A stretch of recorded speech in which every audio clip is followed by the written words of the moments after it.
ஒரு குடம் நம்பிக்கையும் ஒரு கரண்டி சோம்பலும். அருவனூர் என்ற கிராமத்தில் கதிர் என்ற இளைஞன் வாழ்ந்தான்.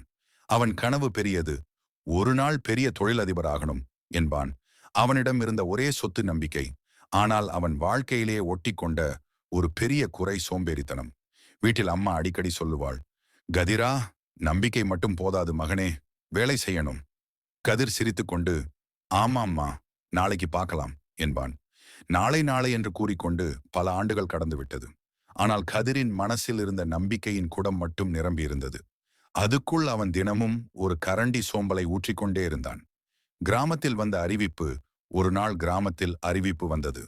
அரசு ஸ்டார்ட் அப் ஸ்கீம் இருந்தால் 5 லட்சம் உதவி. நல்ல திட்டம். கிராமம் முழுக்க ஆவலாக மக்கள் ஓடினார்கள். எல்லோரும் தங்கள் பிசினஸ் ஐடியாஸை எழுதத் தொடங்கினார்கள்.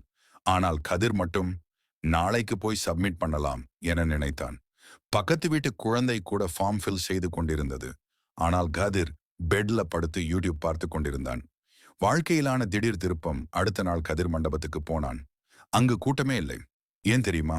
நேற்றே லாஸ்ட் டேட் முடிந்து விட்டது. அவன் போன நேரத்துக்கு கவுண்டர்ஸ் எல்லாம் க்ளோஸ். கதிர் வியப்புடன் வருத்தத்துடன் நின்றான். நான் ஏன் இப்படி என்று அவன் மனசு கேட்டது. அதோடு இன்னொரு சத்தம். நம்பிக்கையால குடம் நிரப்பி வச்சிருக்கே, ஆனா சோம்பல் காரணமா எல்லாம் வீணா போச்சு. அந்த நாள் அவன் தனது தவறை உண்மையாக உணர்ந்தான். அவனது ஐடியாவை எழுதினான். Homemade millet snacks, organic food stall. அதை நடக்கச் செய்ய அவன் நாளிரவும் உழைத்தான். அவனுடைய முயற்சியை பார்த்து அதே ஸ்கீமில் இருந்த ஓய்வு பெற்ற ஒரு அதிகாரி அவனுக்கு தனியாக 1 லட்சம் ரூபாய் உதவி வழங்கினார். கதிர் அந்த பணத்தை சரியாக பயன்படுத்தி 2 ஆண்டுகளில் அருவனூர் நேச்சுரல்ஸ் என்ற ஸ்டோராய் தொடங்கினான். ஓப்பனிங் டேல் அவன் அம்மா கண்ணீர் விட்டு சொன்னாள், இதெல்லாம் நம்பிக்கையால மட்டும் வரலடா, அதை காப்பாற்ற உன்னோட உழைப்பால தான் வந்தது. இப்போ கதிர் பள்ளிகளுக்கும் ஈவெண்ட்ஸுக்கும் போய் பேசுவான். கண்மணிகளே, வாழ்க்கை ஒரு குடம் மாதிரி. அதுல நம்பிக்கை நிரப்பினாலும் அதுக்குள் ஒரு கரண்டி சோம்பல் போதுமே, அந்த குடம் முழுக்க கெடுத்துவிடும். நம்பிக்கை பிளஸ் உழைப்பு நிஜ வெற்றி. அந்த நாளிலிருந்து கிராமம் முழுக்க அவனை குடம் கதிர் என்று அழைக்க ஆரம்பித்தார்கள்.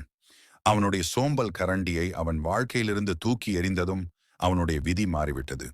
நீதி கனவு காண்பது எளிது, அதை நிஜமாக்குவது உழைப்பே. சோம்பல் ஒரு கரண்டி போதுமே, முழு நம்பிக்கையையும் கெடுக்கும். வீடியோ பிடித்திருந்தால் லைக் பண்ணுங்க, ஷேர் பண்ணுங்க. இன்னும் சப்ஸ்கிரைப் செய்யலனா சப்ஸ்கிரைப் பண்ணிட்டு பக்கத்துல இருக்கும் பெல் ஐகானையும் அழுத்திடுங்க.